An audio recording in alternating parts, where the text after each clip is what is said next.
Bueno, hablaremos ahora de la neuromodulación. ¿Mm?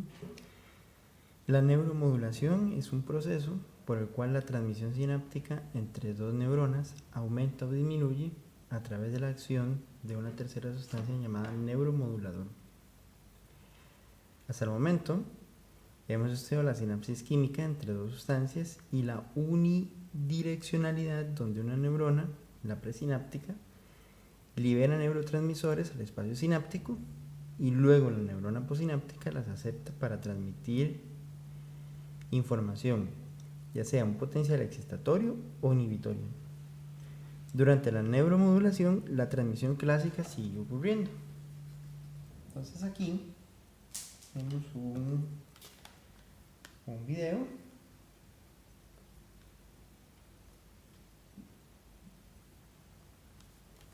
para reforzar esa parte, ¿verdad? Reforzar, no, recalcar esa parte más que todo. Y entonces, claro, tenemos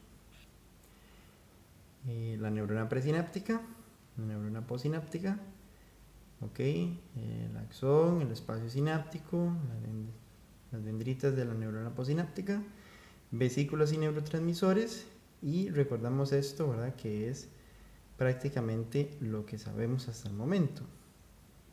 Resulta de que ahora lo que vamos a tener es lo siguiente. Vamos a tener la neurona presináptica, posináptica, pero también van a haber otras neuronas donde se liberarán neuromoduladores, ¿ve? Ya sea en la pre o en la posináptica. Entonces ahora tenemos un campo de acción más grande. ¿Ve? Tenemos neuronas neuromoduladoras.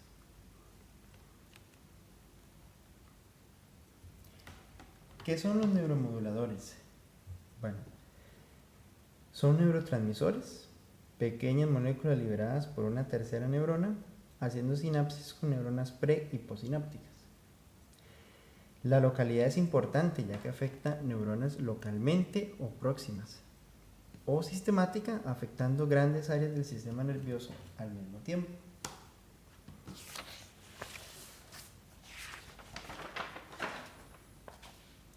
La mayoría de los neuromoduladores actúan a través de receptores acoplados a proteínas G o GPCR. También actúan a través de canales iónicos activados por voltaje. Los neurotransmisores pueden afectar la magnitud de la sinapsis y comunicación entre neuronas, así como su excitabilidad y actividad. ¿Qué hacen las enfermedades como la esquizofrenia y la depresión y las acciones de drogas terapéuticas o recreativas que tienen en común con los procesos neurobiológicos fundamentales como la experiencia del aprendizaje? Las conexiones sinápticas están cambiando su magnitud. Estos cambios pueden deberse a alteraciones estructurales y no estructurales de la sinapsis que conectan neuronas pre y posinápticas. Entonces, los neuromoduladores actúan a través de dos receptores. Está el receptor ionotrópico y está el receptor metabotrópico. En el metabotrópico tenemos las proteínas G que tenemos acá, ¿verdad? Ambos tienen una función, la función de generar un potencial de acción posináptico.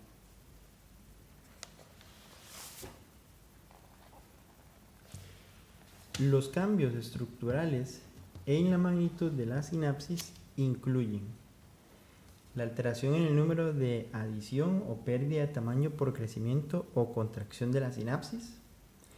Esto ocurre durante la vida, pero aún más en el desarrollo cuando el cerebro crece masivamente en número y tamaño de las neuronas. Las conexiones sinápticas entre las neuronas están siendo moldeadas y remoldeadas constantemente. Los cambios estructurales ocurren también al final de la vida, como el Alzheimer o el Parkinson, donde las neuronas pierden sus conexiones sinápticas o mueren por completo. La mayoría de cambios en la magnitud sináptica no son de origen estructural, sino que son inducidos por el cambio de dicha magnitud. A eso se le llama eficacia, sin afectar a la estructura de la sinapsis involucrada. Estos cambios en la magnitud o fuerza de la sinapsis son definidos definidos por la neuromodulación, donde pasamos de ver al sistema como dos neuronas pre y post a un sistema de 3 o más neuronas. Entonces recuerden, la eficacia son esos cambios en la magnitud sináptica, ¿no? Y no son de origen estructural. Entonces, la neuromodulación es importante porque no cambia el flujo de información unidireccional de la neurona pre y postsináptica. La única propiedad que cambia es la magnitud o eficacia de la conexión sináptica a través del aumento o disminución en el tamaño del potencial postsináptico a la acción de la tercera neurona. El cambio en la fuerza sináptica debe tener su origen presinápticamente al alterar el número de neurotransmisores liberados o posinápticamente alterando la respuesta de la célula posináptica a los neurotransmisores. La neuromodulación es un proceso que cambia la eficacia de la sinapsis, cambia la fuerza de la sinapsis sin afectar la estructura de la sinapsis. Entonces, vamos a hablar de los dos receptores de los cuales mencionamos anteriormente, donde tenemos como primero los receptores ionotrópicos. Los receptores ionotrópicos, vamos a ver que estoy buscando un video, aquí está, ya lo encontré. Entonces, estamos hablando de esto, ¿verdad? Tenemos la parte externa de la célula, la parte interna de la célula, ¿verdad? Y tenemos los dos tipos de receptores, el ionotrópico y el metabotrópico. El ionotrópico, que es el primero que vamos a ver, está constituido de varias partes, varias proteínas que se acoplan entre sí para formar un canal iónico, que el canal iónico está en el centro. ¿Ven? Tenemos la parte extracelular, que es donde se une el neurotransmisor, ¿verdad? Y tenemos esta parte que es la membrana, la parte de la proteína que se encuentra a través de la membrana celular y que forma el canal iónico.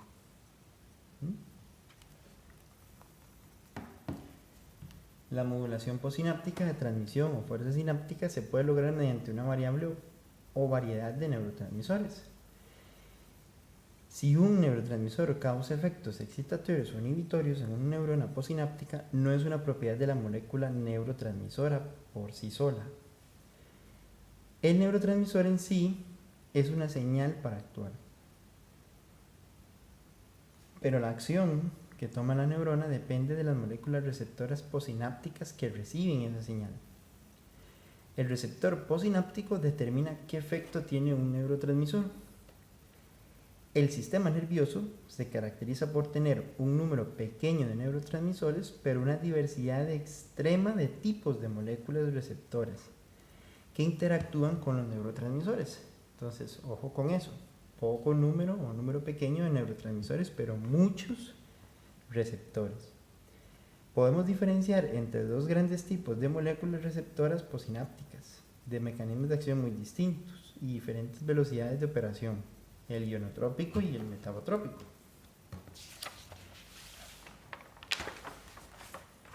El ionotrópico induce rápidos cambios en el potencial de membrana postsináptica. Eso es una característica muy importante. En un tiempo de milisegundos. Estructuralmente son canales iónicos ligando activados, o sea que ocupan un ligando para activarse, con un sitio de unión específico para molécula transmisora específica. El neurotransmisor es como una llave que abre o cierra el canal. Cuando se une el neurotransmisor, los canales iónicos abren un poro central que permite el flujo de iones a través de la membrana, y el flujo modula el potencial de membrana. Entonces, vemos aquí, volviendo al video, vemos aquí los receptores que se unen, que son los verdes, ¿verdad? Esos son los neurotransmisores, ¿verdad? Y entonces permite que el canal pasen los iones, que el canal se active. Ese es el receptor ionotrópico.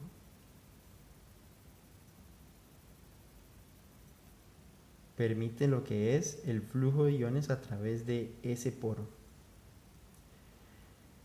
Y está el metabotrópico, que es el que ya vamos a hablar, que los metabotrópicos inducen cambios en el sistema eléctrico y bioquímico, propiedades de las neuronas posinápticas, en cientos de milisegundos. Ok, entonces, mientras que el ionotrópico opera a un tiempo de milisegundos, o sea, es un cambio rápido en el potencial de membrana, los metabotrópicos son un poco más lentos, no son iónicos, muy importante. Los metabotrópicos actúan indirectamente a través de la activación intracelular, cascadas de señales en las células posinápticas a través de unas moléculas o segundos mensajeros. Estas cascadas de señales de mensajeros secundarios son secuencias de interacciones moleculares.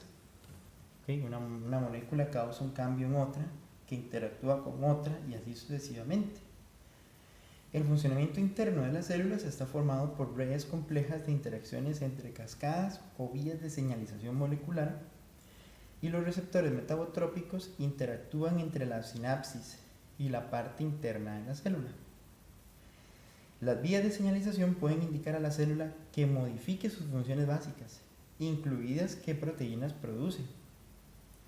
La relación entre neurotransmisor y receptor ionotrópico o metabotrópico no necesita ser exclusivo dentro de una célula. La misma liberación de neurotransmisores puede tener efectos múltiples en la célula posináptica, cada una actuando en escalas de tiempo diferente. Entonces aquí está mi receptor metabotrópico, tenemos la proteína G, ¿verdad? Tenemos un canal iónico. El canal iónico puede ser activado por la activación previa a este metabotrópico, ¿verdad? Y aquí tenemos un generador de cascadas de señal, ¿verdad? Que puede ser que emita se generen señales que vayan a diferentes partes de la célula para modificar su funcionamiento, como anteriormente lo dije. Entonces, tenemos de nuevo el video. Resulta que en una metabotrópica tenemos el neurotransmisor, ¿verdad? Que es la bolita verde. Y el neurotransmisor, la idea es que se una al receptor metabotrópico.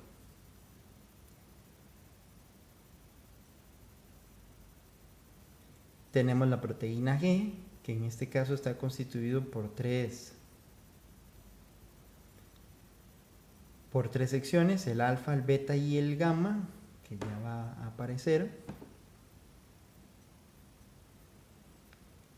La parte externa, que está en la parte externa de la célula, es donde se une el neurotransmisor. Ahí está el alfa, el beta y el gamma.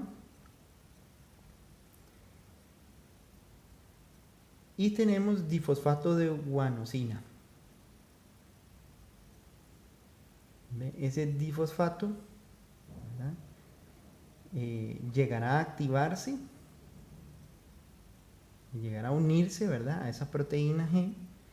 Esperará que llegue el trifosfato de guanosina, ¿verdad?, para llegar a esa proteína G y separarlo.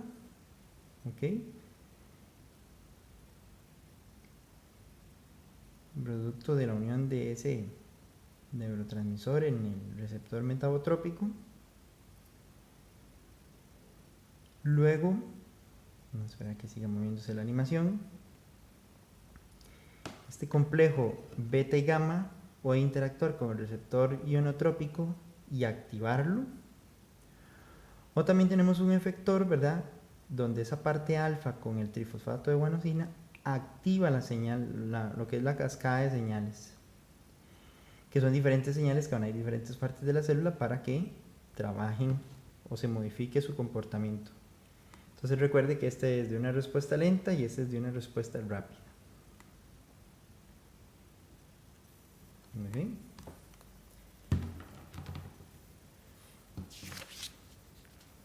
Ese efector, ven, aquí está, es el adenilato ciclasa. Es el que se va a unir a una de las partes, la alfa de la proteína G, para activar ese efector de cascada de señal. Muchos de los neurotransmisores ionotrópicos clásicos de acción rápida pueden actuar como neuromoduladores a través de receptores metabotrópicos, tanto pre como postsinápticos. Una sola liberación de neurotransmisores puede actuar casi de inmediato, mientras que también tiene acciones lentas y duraderas en segundos, minutos o semanas.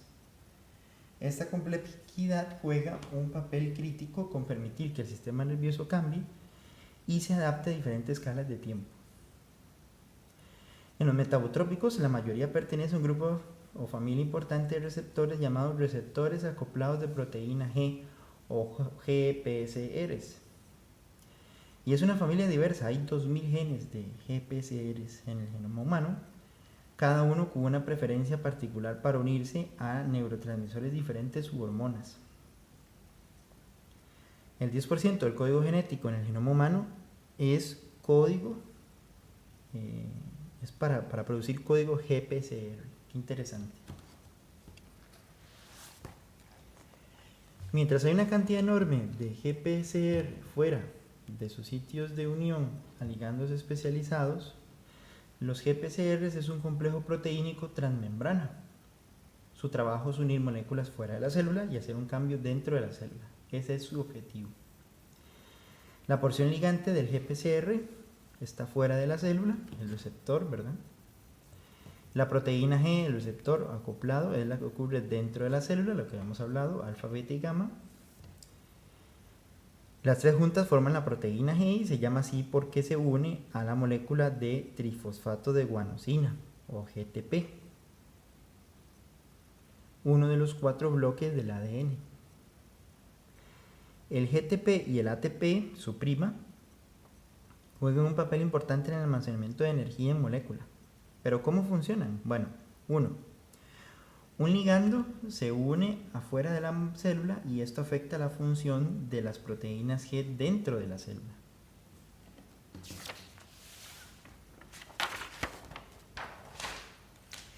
2. La unidad alfa se quiebra y se separa de las unidades beta y gamma y queda libre para interactuar con otras proteínas activándolas o desactivándolas. Frecuentemente las proteínas activadas son enzimas. Las enzimas son maquinarias moleculares que facilitan reacciones químicas particulares y estas enzimas pueden hacer efectos en la célula incluyendo la generación de otras moléculas de señal. A estas moléculas se le llaman mensajeros secundarios. Un importante mensajero secundario en la neurona es el AMP cíclico, el cual es generado del trifosfato de adenosina, la más prominente fuente de energía de la célula. El ATP es convertido en su forma cíclica por la enzima adenil ciclasa y es activado por la proteína G.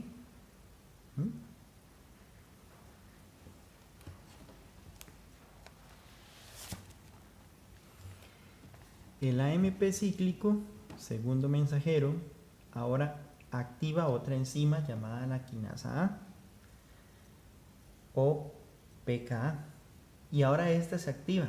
Muchas otras proteínas, incluyendo los canales iónicos que permiten el flujo de carga a través de la membrana. Entonces vea cómo es una serie de eventos para, por ejemplo, activar el canal iónico que vimos. Desde el exterior parece una máquina Rauh-Goldberg, ¿verdad? Una máquina Rauh-Goldberg, perdón. Es una máquina muy compleja que hace una tarea muy simple. Así es ese tipo de máquinas, ¿verdad? La célula es un reloj molecular regulado y hay muchas cascadas de información o señalización que permite que se desarrolle una lógica celular, ¿verdad? Entonces, el ATP más el adenil ciclasa es igual a la AMP cíclico, ¿verdad? La principal ventaja, es más, la fórmula la teníamos aquí, ¿verdad?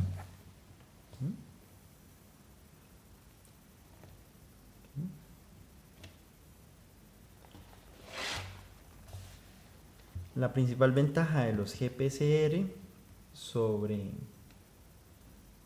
los receptores ionotrópicos no es solo la versatilidad, sino que pocos neurotransmisores que se unen al receptor fuera de la célula puede ejercer un gran efecto amplificado dentro de la célula. Los GPCR pueden tener múltiples efectos opuestos en un simple objetivo. Por ejemplo, en el sistema nervioso autonómico, la norepinefrina o la noradrenalina y la acetilcolina ejercen efectos opuestos en el mismo órgano final. Recuerde que la noradrenalina es la respuesta de lucha o huida y la acetilcolina es el reposo y la digestión.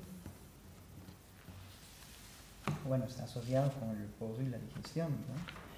Que de ella hablaremos más adelante.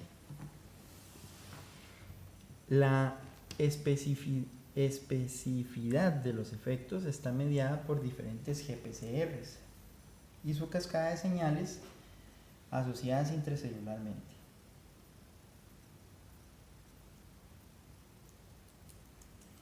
Una ventaja de los mensajeros secundarios es que pueden influir en múltiples objetivos al mismo tiempo. Entonces, por ejemplo, el AMP cíclico, ¿verdad?, puede activar y desactivar canales iónicos en la membrana celular y puede afectar la expresión genética en el núcleo celular y puede así tener efectos profundos en las células, durar escalas de tiempo muy largos. Entonces, los GPCR, las ventajas sobre los receptores ionotrópicos son que pocas moléculas neurotransmisoras se unen a receptores fuera de la célula y ejercen un efecto amplificado dentro de la célula. Son versátiles, ¿verdad? Poseen efectos múltiples y opuestos en un objetivo específico. Son los objetivos más grandes de los fármacos en procesos fisiológicos y en la transducción de señales a través de proteínas G.